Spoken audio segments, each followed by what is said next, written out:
he's saying he's retired, just an amateur playing for fun. No, still a pro. Gukesh with white. Can he handle? And there we go. And Gukesh opening with a d-pawn, and Kramnik inviting a French defense, and Gukesh says, no, I'll not have any of that. Kramnik is messing around a little with the move order, trying to confuse his young opponent, but it's not anything to worry about for Gukesh. The knight will just come out to f6 and we're back to a theoretical position. But it did win him like 10 seconds. And back to business. Yes, and Gukesh actually employing one of his lines that he's played before with success. And the bishop coming out to f4. He likes this a lot. And Kramnik now using the knight to attack this bishop. Big question. Kramnik knows the subtleties here. We'll see another Carlsbad structure very similar to what we just saw between Abdusatorov and Masadlu. These bishops also get exchanged, and it will be the typical plans again. Black trying to attack on the king side, white trying to generate something on the queen side. Looks like Gukesh is out of book, so that's good news for Kramnik. And yeah, he plays bishop e2. Very sensible move, not allowing this knight to jump into the f4 square. And I was observing the heart rates, and I can see that Gukesh, his is racing up. It was around 90 and it went up to 115 at some point.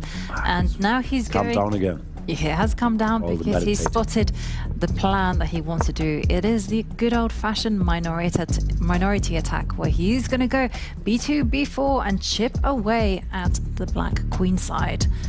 And Kramnik rerouting the knight. He's going to put it on g7. It's called minority attack because white only has 2 pawns there on the queen side, while black has 3, but it's still white who lunges forward with his pawn, trying to create a weakness in the black camp. Gukesh not in a hurry though.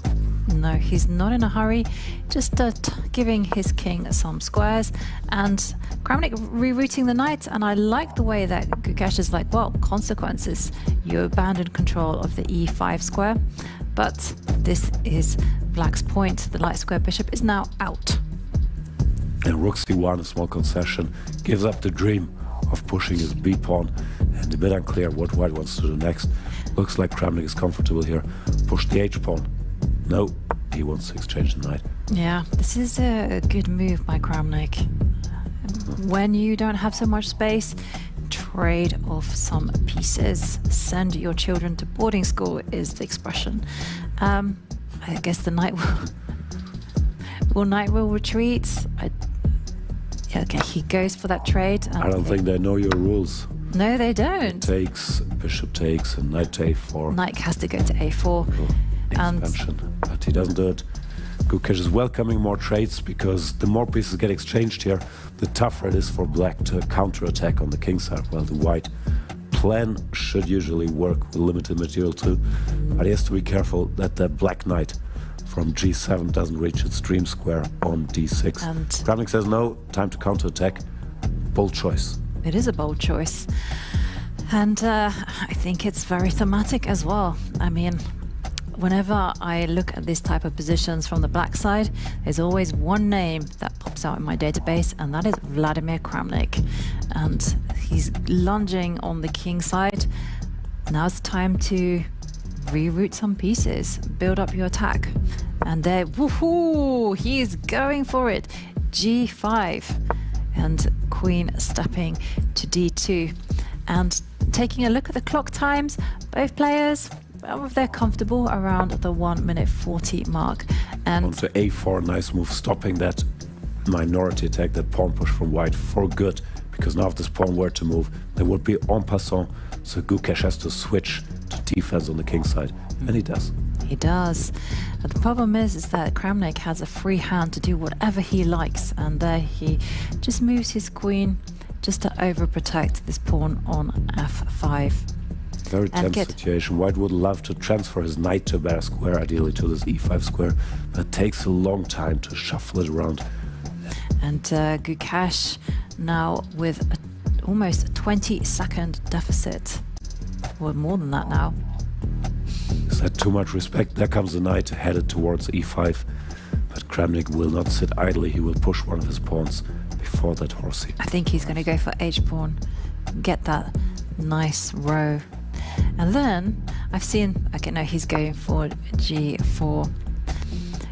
He will, sometimes you can be inspired by like artificial intelligence, and there were some games with Alpha Zero where the king, Alpha Zero played with a black piece as part of the king on h6, just to clear the way for the rooks to get involved in the attack.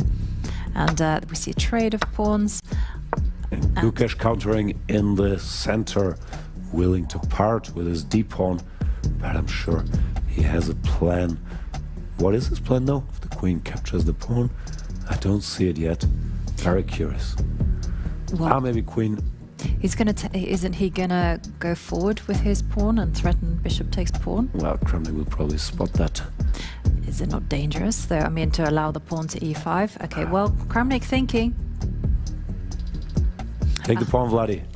Yeah, there's still things to be calculated. Gukesh is fantastic in these attacking positions. Okay, he's taken the e-pawn, but this feels like this is good for white. Black's overstretched his resources on the king side, and this position is so sharp with the players not having so much time on the clock. Yeah, white should be somewhat for choice now, but both sides below a minute. The good thing for Gukesh is now his king is safer, because Kramnik, by attacking, exposed his own king. Gukesh showing a lot of respect though, taking a lot of time for every move. They do get the 2 extra seconds, but still, speed up a little. Yeah, and talking about speeding up, take a look at Vlad's heart rate, 145. Ooh, and well, that is a spanner in the works for Gukesh. Yeah, you can't take it. You can't take it. And also big threat of the queen coming to h4, but okay, one thing Gukesh can do is attack that pawn. I don't get that move, knight f5. Queen comes to f4. Ooh, ooh, ooh. And now Kramnik, 25 bring the other seconds. rook into the game, rook d8. Why don't you do that, Mr. Kramnik? He wants to move on the king side. What's he doing? Queen out of the way? Yeah, queen g6. Interesting. Is he setting up a trick of knight takes pawn? Gukesh sidestepping, and here comes the rook hitting that d4 pawn. Gukesh attacks the queen, but if it goes out of the way, there's a checkmate threat, and Kramnik is in the driver's seat. Queen h2 is checkmate. The pawn cannot easily get taken, so the knight has to block it. And now black wins the pawn and has reclaimed the initiative. And Kramnik under 10 seconds, but the position is still very sharp. And now take the pawn. Oh, he gave the pawn back. Yeah, Kramnik, now that they're down to the last second, seems to be struggling a bit. Of course, he also wants to be a great role model for his former student, show him how this is handled with great class and without any shenanigans. Well, still, there's a lot of questions for... there goes another pawn. Gukesh much cooler in this phase, just taking all the pawns. He left one there. And giving a check. Kramnik hiding his king away, but now all Gukesh has to do is build, and love this move. Situation for Kramnik now. Pawn down. He throws a check, but you can just see the pack. He's going to lose on time. Barely made it. But okay, he blundered. Gives a piece, and he's saying enough. Oh, and in the end, it was the clock that proved to be Kramnik's downfall as he loses.